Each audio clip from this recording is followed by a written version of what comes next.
Hi everyone. I realized I haven't really updated you on what I've been up to since VOA shutdown, aside from the fact that I've been working as a barista, which I still do, but occasionally.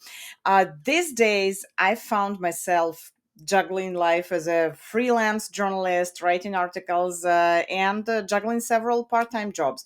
But my main role now is with an organization called United Help Ukraine, where I serve as an interpreter for wounded Ukrainian soldiers who came to Washington, D.C. for rehabilitation.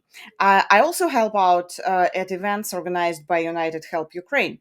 For example, during the Marine Corps Marathon, which featured a Ukrainian team.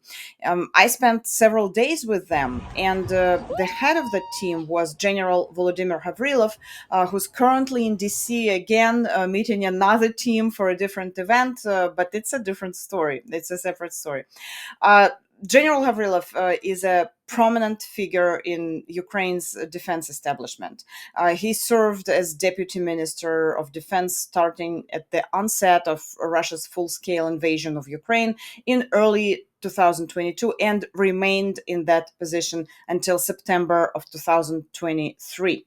I decided to talk to him about the future of US and European military aid to Ukraine, how new weapons could reshape Ukraine's strategy, whether Russia is still capable of launching a major offensive, and finally, how Ukraine's military is modernizing through war.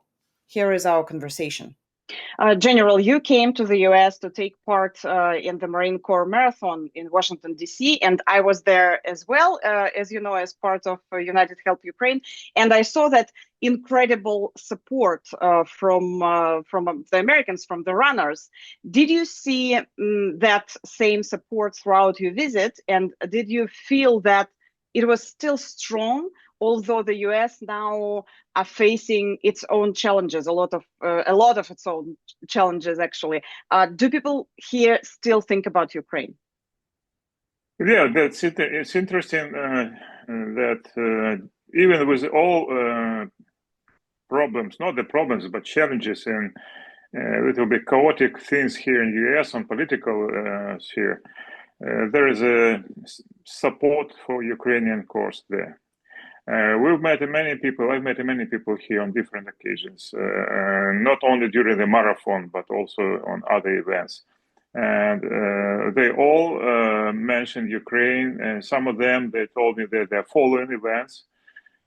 It's understandable; not all Americans they're following this, but there is, I think, the critical mass of people here in the United States who are really monitoring what is going on in Ukraine, and there is a full support.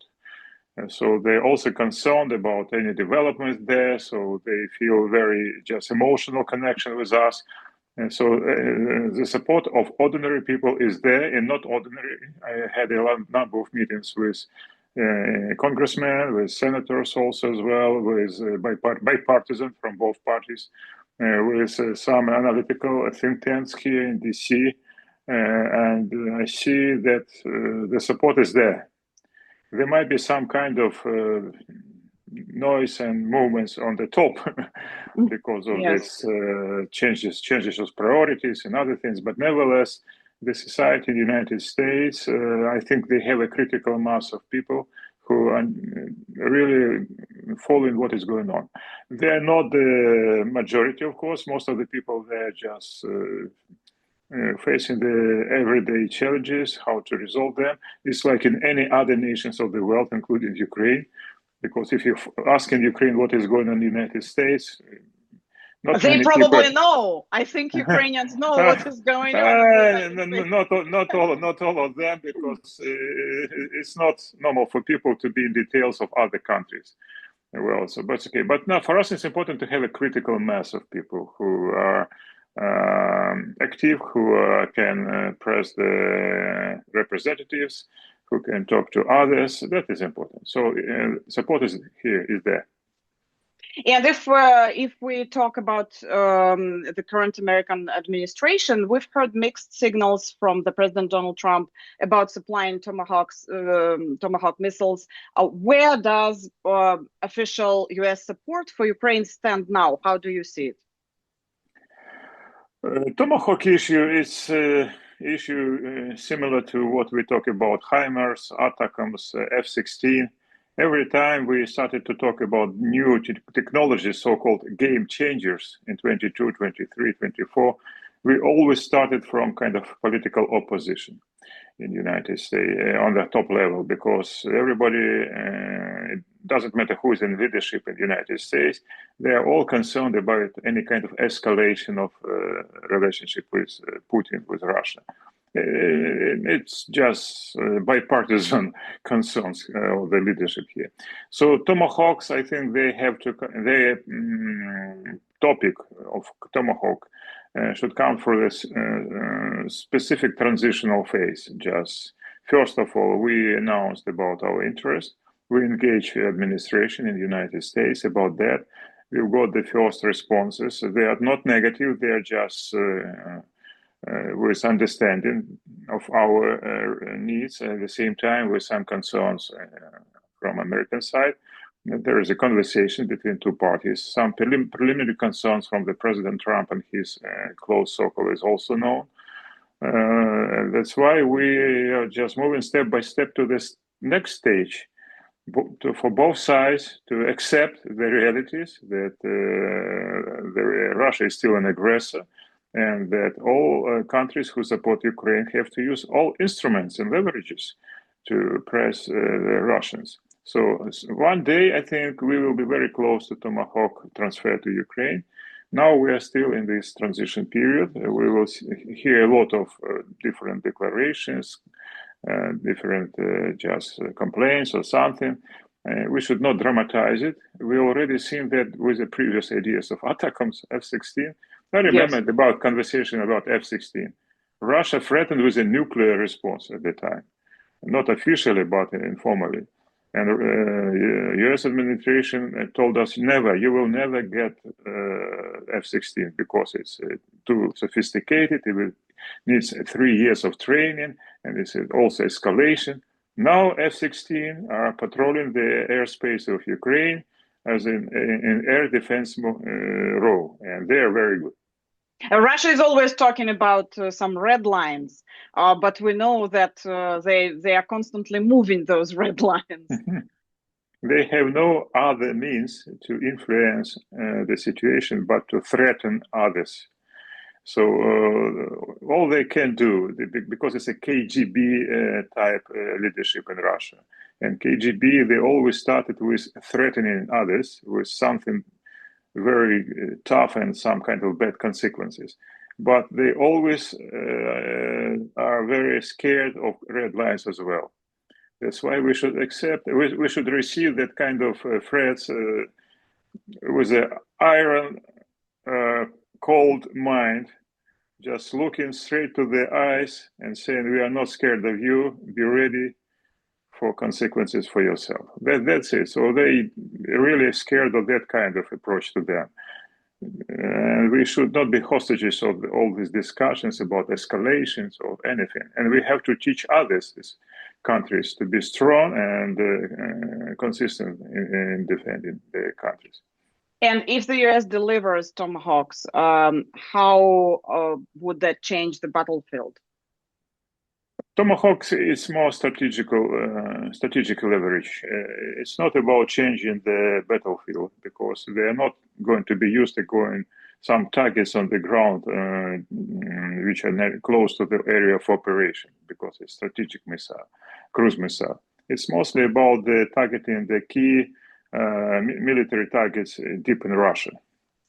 On the ranges up to 2,000 kilometers. We already are targeting that kind of targets with drones of Ukrainian origin. And we are improving our capability day by day. But Tomahawk is a more powerful, well-proved capability. I could not say it's a game changer. It's just contribution to the current pressure on Russia on all sides, including the oil and gas infrastructure, military infrastructure, depots, military and defense industry, Russian defense industry, deep in that territory.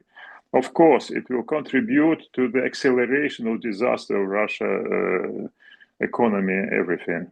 Without Tomahawk, it will take a little bit longer, but because inevitably, even with the Tomahawk, we will improve our capability to reach Russians on 2,000 kilometers with other means, drones or some kind of domestic design ballistic missile. But it will take time. With Tomahawk, we could just accelerate this process.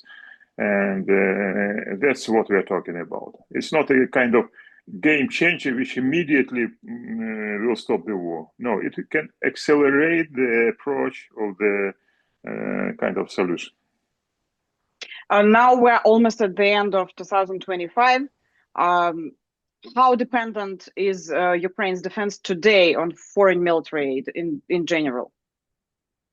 We learned and we have our experience how to survive. We started this war with a total deficit in everything. We didn't have sufficient stocks of ammunition, artillery, and tanks, and we were dependent a lot from our partners in 23 and 22 on delivery of the basic classic weapon. But at the same time, because of this deficit and the unpredictable character of deliveries of supply, we started to think about asymmetric hybrid ideas. And so that's why the technological solutions emerged from the ground, first of all, in Ukraine. And the drone phenomenon also started to develop by our military. And now in 25, we are less dependent from our partners on things like artillery or armored vehicle or even ammunition. So there is still a need in ammunition, but it's not like it was previously, because now 80% of targets during this war are destroyed by drones, up to 80%. It means, and all these drones of Ukrainian origin, all of them are manufactured and designed in Ukraine. We have a zoo of different drones, starting from FPV to deep strike drones. And we learn not only to develop and produce them, but we know how to use them in the right way.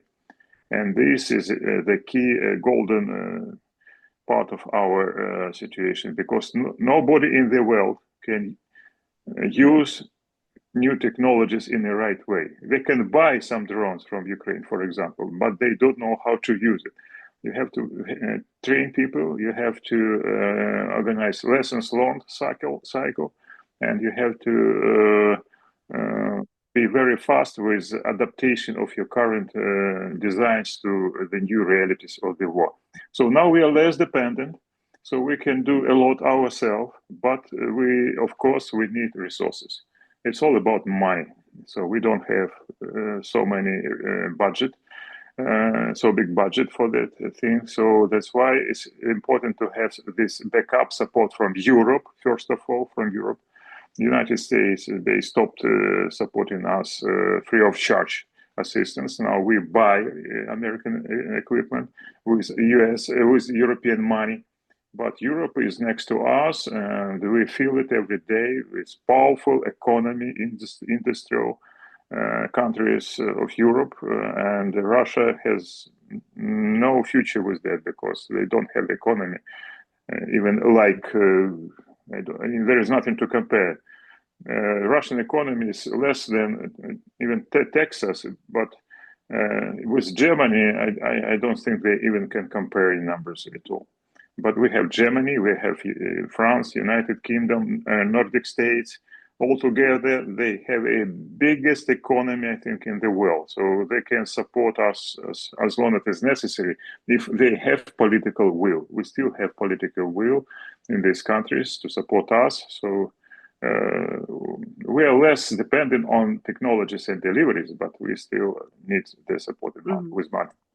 Does it mean that Europe has now taken the lead, and or the US still play the leading role as your main ally? US, they switch, the new administration, they switch to the World War II scenario of Lend-Lease, so-called. similar. During the World War II, United States, they didn't provided free of charge support to Soviet Union or to United Kingdom. It was a credit line which these countries should pay back after the war. Now we have not similar but very close to that situation that United States sell the armament to us for US money, for European Union money. European Union, they have a program, PURL program, PURL, just to fundraise or collect money from local budgets and to pay for US equipment according to Ukrainian priorities. I think it's even better than we had before. Before that, we had a supply of everything available in the United States to us, maybe which is not relevant to the current war even. Now we decide what we would like to buy from United States.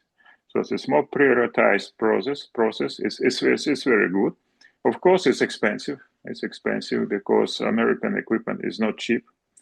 That's why we have to find alternatives in Europe where possible. And we have to develop our own domestic defense industry to be sure that it's not very expensive. At the same time, it should be very fast and should be very easy to scale up. That's where we are now. You mentioned in one of your interviews that you said it was impossible for the US to abandon Ukraine. Given the current unpredictability in Washington, do you still believe that? Yeah, and not only believe, I am totally confident in that. I had a number of conversations in DC with higher level guys. So there is no doubt that United States are interested in Ukraine to be independent, strong partner in Europe. They are not interested in any victory of Russia at all. Well, that's why I don't think any changes in terms of stopping support of Ukraine or Americans withdraw from any programs of European Union. No. So there are attempts of some minimum some personalities with some God knows what connection with Russia. There is still a Russian influence on some political circles in the United States through different schemes which were built up for a long period of time. But once again, the critical mass of people in society and the critical mass of politicians in the United States, majority of them bipartisan, they're in full support. I met a Republican senator, I met the Democratic congressman, and they can discuss with themselves about the internal things in the United States, but they're united about the supporting of Ukraine. And I don't see critical, dramatic changes in that in the nearest future. It actually feels now like the United States is now building a whole system of different ways to pressure the Kremlin into signing the deal. As they say, do you think any of this could actually work? Of course, the United States now in a situation that when they have a president which sometimes relies upon his own internal understanding of the world, and maybe with his own experience of communication with people like Putin from his previous life. So he is very cautious to escalate these relations, personal relations with Putin, not with Russia. Russia it's more personalized relationship. And I think he's a little bit a victim of the previous meetings and conversations. He's still trying to apprehend what is going on in the mind of Putin. So it is good that he is more and more closer to the realities. The realities that Putin is not something super leader. He's a more gangster type person. So we will see. We will see the dynamics of this. For us, it's important not declarations or Twitter notes.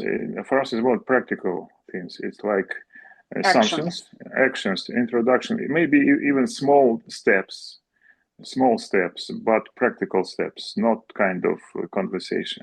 And we see that some small steps started to emerge from the United States, especially on sanctions. I think step by step they will move to something more tough. But of course, we have to prove to themselves, to U.S. political leadership, that Ukraine is continuing to fight. So we have no deal approach with Russia in terms of the territories. We will fight as long as it is necessary because it's a matter of survival of nation, and we have to prove it with some results on the ground, of course. That's why we have to introduce more and more technological solution on the ground to replace people where possible, and to create the situation that Russia understands that there is no political solution or no military solution in this war. And we are very close to that, even with, of course, it's very difficult now on the ground. From 22, it was difficult. But we have to be strong, we have to fight back, we have to damage Russian war machine every day with the losses for the troops. Our target is 1,000 per day, killed and wounded, and we keep the tempo. And I don't think Russia will sustain that kind of losses. Is it now primarily the war of technology at that stage of the war? Not yet, not yet. It's a mixture. It's a mixture. It's a mixture of humans, people trying to do something on the ground, and drones, which are replacing people where possible. It's uncharted waters for everybody because we never use so many unmanned systems, both sides. So both sides learning how to use them. I think the real technological war will start with introduction of artificial intelligence. And we are very close to that. Now it's a mixture between people and machine learning drones, but it's not artificial intelligence yet. What is artificial intelligence about? It means that drones, they will become autonomous. They will have no connection with people at all. They will be sent to some areas of where the enemy is concentrated, with the software inside these drones, with a library of targets, with a very specific mission to kill everything which is in this square kilometer. That's it, and that's a challenge for everybody in this world. It's a total change of the nature of the war. People only will participate with targeting and just preparing the targets for these drones. They will not operate them because they will need them to be autonomous, not to be vulnerable to jamming, air defense, silent totally. So it's the next step. We are very close to the beginning of this. After that, we will see a real technological war. Now it's a mixture. There are still people. Every drone is operated by pilot. Pilot, it means all training, selection, all human challenges, because 24 hours you can't keep pilot working, you have to replace him. So there are a lot of challenges, mostly related to the nature of human beings. But the future, real technological war is a war of robots. So it's not today, it's not maybe even next year, but we are very close to that. The war in Ukraine accelerated this process. It's started this process. And everybody is learning what it's all about. We'll see. You have mentioned already that Ukraine develops new technology very fast, and we know so does Russia. They see that Ukraine just invented something, and they quickly copy it, and they start the mass production. So how can Ukraine keep up? First of all, Ukraine inevitably is more creative in this situation because we have different societies. We have civil society in Ukraine. It's more horizontal. It's about bee society. So we have a lot of small enterprises, a lot of groups which are totally independent, free on design and ideas. And that's why we have a lot of different prototypes and different designs of drones and everything. And we are adjusting this system very fast to the real environment. And also this horizontal character of our society gives us a good instrument of feedback from the military. So our companies, our small groups, they are working directly with the units, not with the general staff or some kind of bureaucratic MOD structures, directly with the unit, and MOD only provides some financial support, some kind of testing, evaluation. That's it. So we have more fast and more agile system of innovation in Ukraine. And in Russia, everything is concentrated in government's hands. Russia, they are the victims of the authoritarian regime, so it's a centralized. So they have a limited activity on the horizontal level. They are following the orders from the top. That's why they are not so creative, and they copy our ideas, of course, but they do it always with delay. As minimum 3-4 months, they are not capable to respond. After 3-4 months, they are trying to introduce something similar. But any authoritarian regime, of course, is very good in mass production because they can organize more or less quickly some kind of manufacturing of Shahed-type drones, for example, or something like that. So they can do it faster because of the character of the regime. But the problem with mass production in this technological warfare is if you decided to produce something in thousands, but in 3 months this product is not relevant, it means you wasted your resources and they are not ready to fight in the next 5-6 months. So to my feeling, it's better to have a variety of low production, but with a different, very adjustable and very adaptive systems. But we have to also think about mass production of some components for these drones, which is necessary to be done. And in this regard, I think because for us it's a challenge, given the security issues, we can't build huge factories because of the Russian missile attack and other things. We have to hide them, and it's also expensive. There is an area where European Union can assist us. So we can give them prototypes, we can give them some designs which are already effective, and ask them to organize fast mass production of some specific things which could be relevant for next 12 months as minimum. And we can do it in neighboring countries or somewhere deeper in Europe. That is the area where we can get more advantage to match the Russian tempo of mass production. But in terms of creativity, Russia will never be more creative. It's proved by the history. Do you believe Moscow still has a capability for the offensive in the next few months?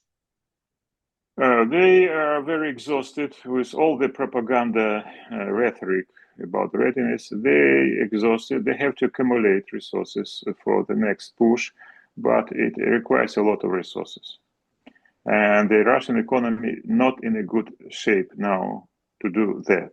In 22, 23, 24, even in beginning of 25, they had some capacity to recruit more people, paying them money, and also to produce something.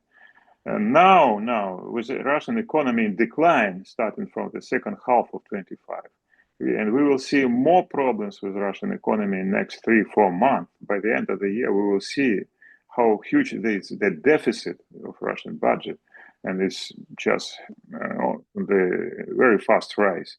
And so they are not capable to sustain this war economically. That's the problem for Russia.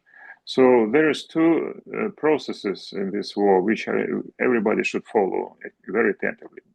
Number one is about introduction of new technologies on the battlefield by Ukrainian side to accelerate this process. And the second process is a decline of Russian economy. So these are the real factors which will contribute in the final solution. Russia is not capable to sustain this war in a medium perspective, not in a long perspective, even in a medium perspective. But we have to be not to be relaxed. We should not wait for Russia economy to collapse. We should continue to push them on the ground in Ukraine with our military, and we have to continue to press them with sanctions from our partners, and especially from United States. United States now is a key instrument in sanction policy. European Union is doing their best. They're doing their best now. They're on the limit of the possible options. United States, they're just at the beginning. With the political will, they can contribute very dramatically in the sanction policy with regard to Russia. And Kremlin is really afraid of U.S. sanctions, not European Union sanctions, because U.S. sanctions, they are global ones. They are well understood in India, China, all this stuff. European Union has a limited global influence, but United States, they still have that leverage to press Russians with sanctions. And they started to do it slowly, step by step, expecting some kind of reaction from Russia in the right way. But if there is no reaction, they will continue to press. So we should work on this all together. Ukraine on the ground and others with sanctions. In the end, there is no way for Russia to be any kind of victorious in this war at all. And finally, if you could send one message to Western audiences watching this interview, what would you want them to understand about Ukraine's fight right now? I think most of the people, they understood that Ukraine is ready to fight. But we have to send this message regularly to them, that we continue to fight. We believe in our cause. We are fighting not only for our freedom, but for the values of our neighbors, Europe. There will be no deal, this conflict, if territories are concerned of Ukraine. And there is a critical support of people in Ukraine in this regard. All we need now, it's financial support from our partners, sanctions, and a weapon. And of course, we will do our job together, only. Thank you so much, General, for your time. Thank you. Thank you.